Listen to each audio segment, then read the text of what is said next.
ایک نوجوان صحابی تھے، ان کا نام تھا عبداللہ. دل سے سننا میری بہنیں بھی، عبداللہ نام تھا. ایک جھلک حضور کی دیکھی تھی اور کلمہ پڑھ کے مسلمان ہو گئے تھے، لیکن پھر دوبارہ دیکھنا نصیب نہیں ہوا، نہ ملنا نہ دیکھنا نہ بات کرنا نصیب ہوا.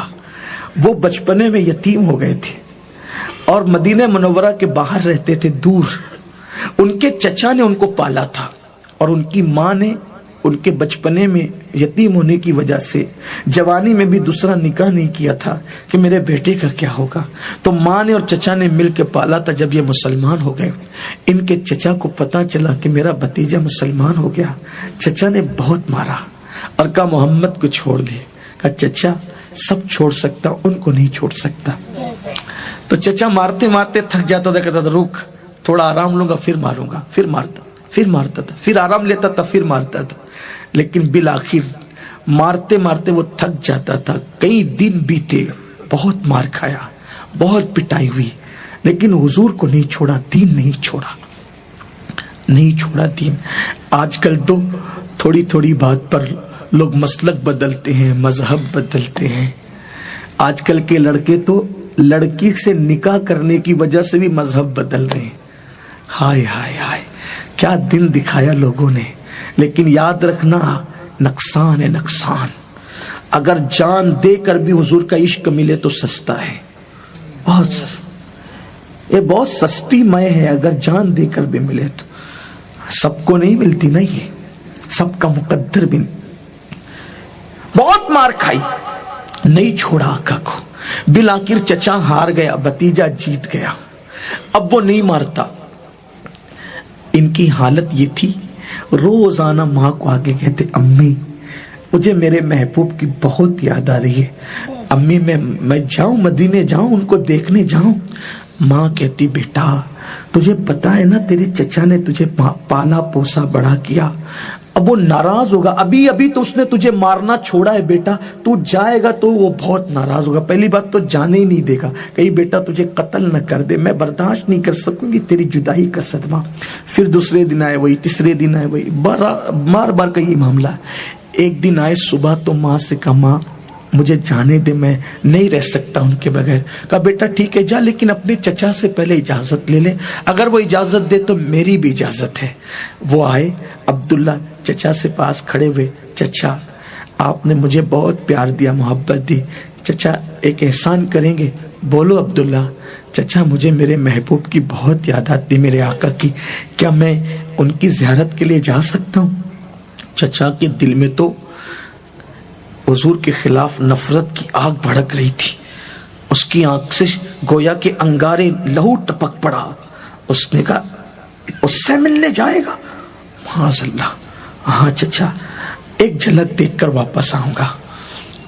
ٹھیک ہے جا، مگر سن ایک بار ان کو دیکھنے کے لیے گھر سے نکلے گا نا، دوبارہ گھر میں لوں گا نہیں، اپنے گھر میں آنے نہیں دوں گا تجھے. نوجوان بچے جن کی شادی نہ ہوئی ہو ان کے لیے سب سے بڑی دھمکی یہی ہے کہ گھر سے نکل جا. جس کی شادی نہ ہوئی وہ گھر سے نکلے گا تو اس کا تو پورا مستقبل ہی تباہ ہے نا. ایسا ہی ہوتا ہے نا. شادی کے بعد اگر بولے تو خوشی ہوتی ہے کہ چلو ٹھیک ہے کہ جا کر کے رہ لیں گے. لوگوں کی طبیعت یہ ہوتی ہے کہ چلو اچھا ہو گیا، بغیر دوا کی بیماری جاری. لوگ یہ سمجھتے ہیں کہ چلو گھر سے نکالے ایک نیا گھر بسائیں گے کیونکہ ہے کوئی ساتھ میں. لیکن اگر انسان اکیلا ہو اور اس کو کہا جائے کہ گھر سے باہر نکل، گھر میں نہیں لیں گے. قربان یہ میرے نبی کے صحابہ ہیں. جب میرے نبی کے صحابہ کو کوئی برا کہتا ہے نا تو مجھے یہ باتیں یاد آتی ہیں تو میرا دل دکھتا ہے کہ لوگ نبی کے لیے فجر نہیں پڑھ سکتے نبی کی محبت میں. انہوں نے قربانیاں دی، ان پہ بات کرتے ہیں کہ تاریخ میں یہ آیا اور پھر فلاں مورخ نے یہ لکھا ہے. اور تو تاریخ کو دیکھ رہا ہے، ان کی قربانی دیکھ. تو نبی کے لیے کانٹا بھی برداشت نہیں کر سکتا، ان کی قربانیاں کیا ذرا سن. اللہ کے رسول علیہ السلام کے وہ نوجوان صحابی جن کی شادی بھی نہیں ہوئی، نو عمر تھے، ابھی جوانی کی شروعات تھی. چچا کہہ رہا تھا کہ اگر تو ان کو دیکھنے جائے گا تو دوبارہ میرے گھر کی چھت میں تجھے نہیں لوں گا، گھر کے نیچے نہیں لوں گا، گھر کے اندر نہیں لوں گا۔ اس کو ایسا لگا کہ یہ ڈر کے کہے گا کہ ٹھیک ہے نہیں جاتا، لیکن کوئی توقف کے بغیر عبداللہ نے کہا چچا مجھے منظور ہے، میں آپ کے گھر میں دوبارہ واپس نہیں آؤں گا۔ اگر ان کو ایک مرتبہ دیکھنے کے بعد میری سزا یہ ہے کہ میں آپ کے گھر میں نہیں آؤں گا تو کبھی نہیں آؤں گا، لیکن مجھے عزت سے جانے دیں ان سے ملنے کے لیے۔ چچا تو ڈھیر ہو گیا، فوراً اس سے بڑی دوسری بات کر دی تاکہ وہ نہ کہہ دیں تجھے پتا ہے نا تیری جیب میں اور گھر میں تو نے جتنے پیسے جمع کیے ہیں وہ سب میری وجہ سے میری دولت ہے، یہ سب پیسے تجھے چھوڑ کے جانا پڑیں گے۔ عبداللہ کہتے چچا یہ بھی منظور ہے، سب پیسے چھوڑ کر جاؤں گا۔ تیسری بات چچا نے اور مشکل کر دی کہ اب بھی یہ نہیں کہہ دے گا بھتیجے پتا ہے نا تیرا باپ تیرے بچپن میں مر گیا تھا، میں نے پرورش کی، میں نے کمایا، کپڑے گھر پیسے سب میں نے تجھے دیے، اگر ان سے ملنے جانے کا شوق ہے تو یہ جو کپڑے تو نے پہن رکھے نا ان کو بھی اتارنا پڑے گا، ایک کپڑے تجھے اتارنا پڑیں گے۔ اگر صاحب استیعاب اس واقعے کو نہ لکھتے یہ بات اس کے اندر تو میں یہ کبھی بولنے کی ہمت نہیں کرتا۔ مسلمانوں ذرا غور کرو، ایک جوان نوجوان اس کو کہا جا رہا ہے کہ اگر سفر کرنا ہے تو کپڑے اتار کر کے جا، تو اس وقت اس کے دل پہ کیا گزری ہوگی، اس نے کیا فیصلہ کیا ہوگا اور کیا کرنا چاہیے تھا، مگر تاریخ کے اوراق گواہ ہے۔ جب میرے نبی کے اس جوان صحابی کو چچا کہتا ہے کپڑے اتار دے تو حضرت عبداللہ کہتے چچا اگر نبی کی زیارت کپڑے اتارنے میں ہو سکتی ہے تو یہ لے تیرے کپڑے اور میں چلا۔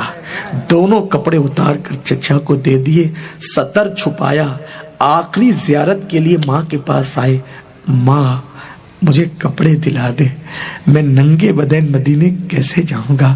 ماں نے کہا بیٹا تو جانتا ہے نا تیری ماں کے پاس اتنے پیسے نہیں ہیں کہ تیری ماں تجھے کپڑے دلا سکے، لیکن میرے بیٹے یہ 2 دوپٹے میرے پاس ہیں، یہ سوتی 2 دوپٹے، جلدی سے لے کے بھاگ جا ورنہ تیرا چچا آئے گا تو یہ بھی نہیں ملے گا۔ حضرت عبداللہ نے ماں کے دونوں دوپٹے لیے، ایک نیچے لپیٹا ایک اوپر ڈالا اور مدینہ منورہ کی طرف چل پڑے۔ جب جیسے جا رہے تھے نہ کوئی سواری نہ کوئی ساتھی، کچھ نہیں، پیدل جا رہے عبداللہ۔ ایک وسوسہ دماغ میں آیا، عبداللہ تو نے تو نبی کو دیکھا لیکن نبی نے تجھے نہیں دیکھا، تو نبی تو تجھے پہچانتے نہیں، تو نے اپنے ماں باپ کا گھر چھوڑ دیا، پیسے نہیں لیے، کپڑے چھوڑ دیے، اگر وہ تجھے نہیں پہچانیں گے تو تیرے مستقبل کا کیا، تو کہاں رہے گا، کیا کرے گا تو؟ جیسے یہ وسوسہ آیا فوراً چھڑک دیا اور دل نے کہا، عشق نے کہا عبداللہ وہ نہ پہچانے وہ نہ پہچانے، ارے سب کی ساقی پہ نظر ہو یہ ضروری ہے، مگر سب کی ساقی پہ نظر ہو یہ ضروری ہے، مگر سب پہ ساقی کی نظر ہو یہ ضروری تو نہیں۔ ہمارا کام تھا عشق کرنا، کر دیا، ان پہ چھوڑ دیا، اور بات یہی ہے، عشق کا مطلب یہی ہوتا ہے، عشق کرو کوئی صلہ نہ مانگو، جو صلہ مانگتا ہے وہ عشق نہیں کرتا، وہ تجارت کرتا ہے۔ کون کہتا ہے عشق کا صلہ چاہیے؟ عشق کا کوئی صلہ نہیں مانگا جاتا، ارے عشق کا صلہ تو یہ ہوتا ہے کہ محبوب ایک مرتبہ کہہ دے کہ یہ ہمارا ہے، بلکہ عاشق تو یہ کہتا ہے آنے دو یا ڈبو دو، اب تو تمہاری جانب کشتی تمہیں پہ چھوڑی، لنگر اٹھا دیے ہیں۔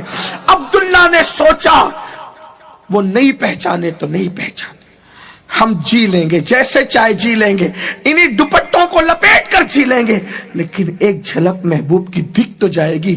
اسی ادھیڑ بن میں، اسی خیالات کی دنیا میں عبداللہ مدینہ منورہ پہنچے تو رات آدھی گزر چکی تھی۔ قسمت دیکھو، امتحان دیکھو، آزمائش، سب کے دروازے بند، کس کے گھر جاؤں، کوئی پہچانتا ہی نہیں، میں کسی کو نہیں پہچانتا۔ سوچا کہ ان کی ایک مسجد ہے، مسلمانوں کی ایک مسجد ہے یہاں مسجد نبوی، اس کے دروازے کھلے رہتے ہیں رات دن، چلو وہیں چل کے بیٹھتے ہیں، صبح جو ہوگی دیکھا جائے گا۔ ہائے، اب یہاں تک عبداللہ کی قربانی اور عشق کی داستان. جب عشق میں آدمی قربانی دے تو پھر یار کیسے کرم کرتا، آگے سن لیں. کرم قربانی کے بعد شروع ہوتا ہے، قربانی سے پہلے نہیں. قربانی یہاں تک دی، گھر چھوڑا، کپڑے دیے، مال دیا، پیدل چلے آئے. اب آدھی رات کے بعد پہنچے تو مسجد میں داخل ہوئے تو دیکھا کہ وہاں کوئی موجود ہے. جیسے ہی اندر قدم رکھتے سلام کیا تو وہ بندہ کہتے عبداللہ.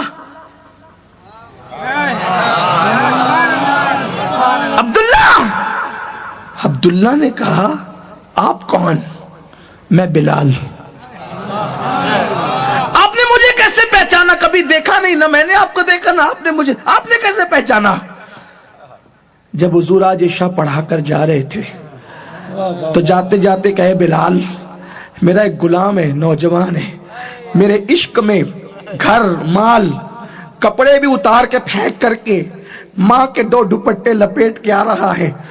مدینے میں سردی بہت ہے بلال، جب وہ آئے گا نا تو رات بہت ہو چکی ہوگی، وہ مدینے کی سردی برداشت نہیں کر سکے گا، میرا یہ کمبل اس کو اڑا دینا.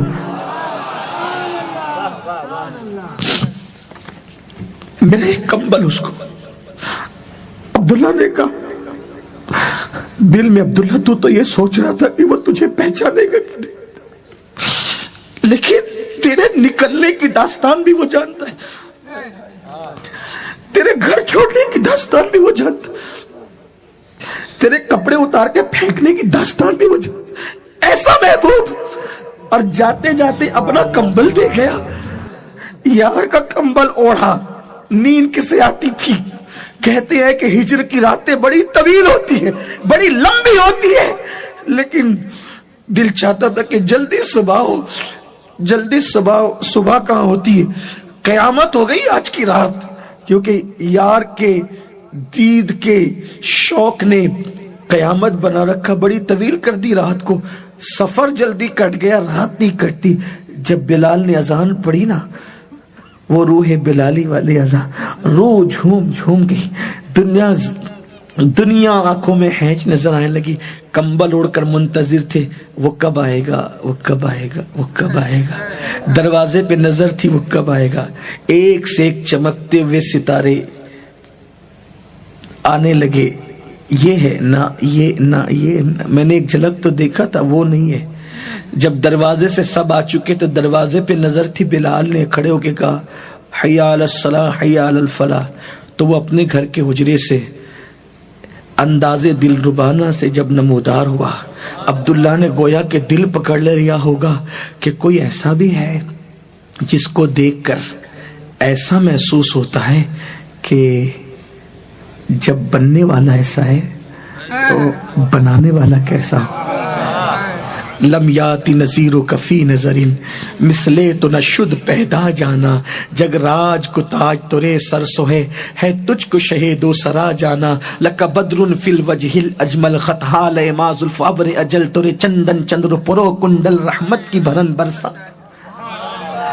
وہ کمال حسن حضور ہے کہ گمان نقص جہاں نہیں. یہی پھول خار سے دور ہے، یہی شمع ہے کہ دھواں نہیں. سرتاب قدم ہے تن سلطان زمن. پھول لب پھول دہن پھول زکن پھول بدن پھول. واللہ جو مل جائے میرے گل کا پسینہ، مانگے نہ کبھی عطر نہ پھر چاہے دلہن پھول. دل اپنا بھی شیدائی ہے اس ناخن پاکا، اتنا بھی مہے نو پہ نہ اے چرخ کوہن پھول. کیا بات رضا اس چمنستان کرم کی، زہرا ہے کلی جس میں حسین اور حسن پھول. کیا وہ جلوے جہاں آ رہا تھا.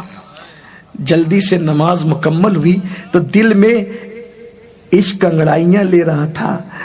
اب کیا ہوگا، میرے کمبل مجھے دیا نوازا سب کو، اب کیا ہوگا.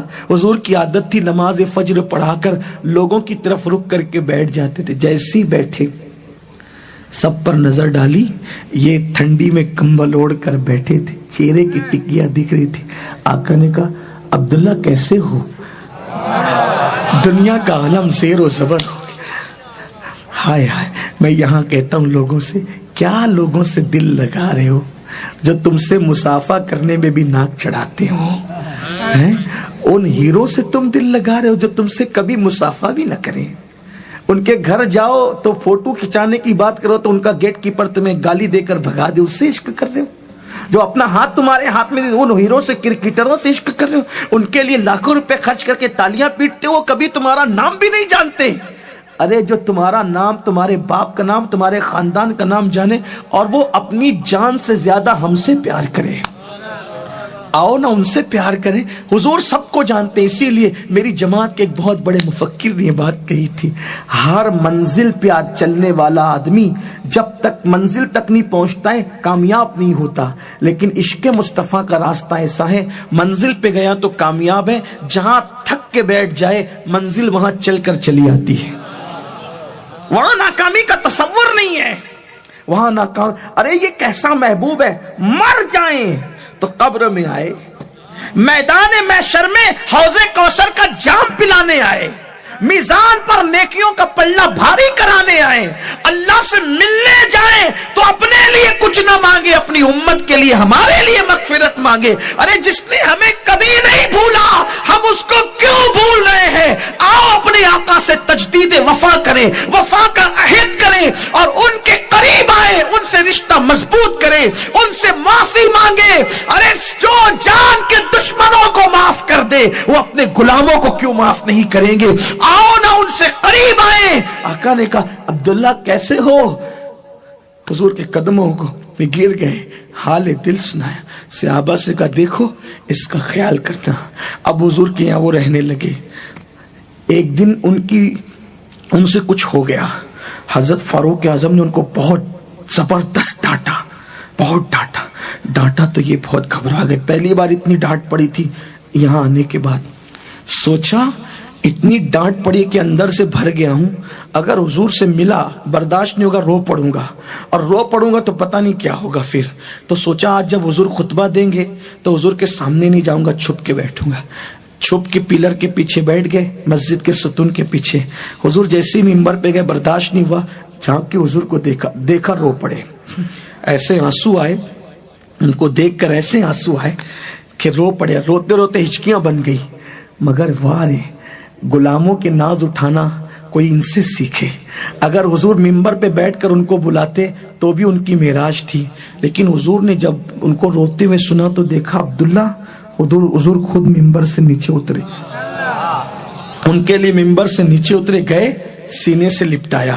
اب جب حضور سینے سے لپٹائے تو پھر آنسو کس کے رکتے ہیں؟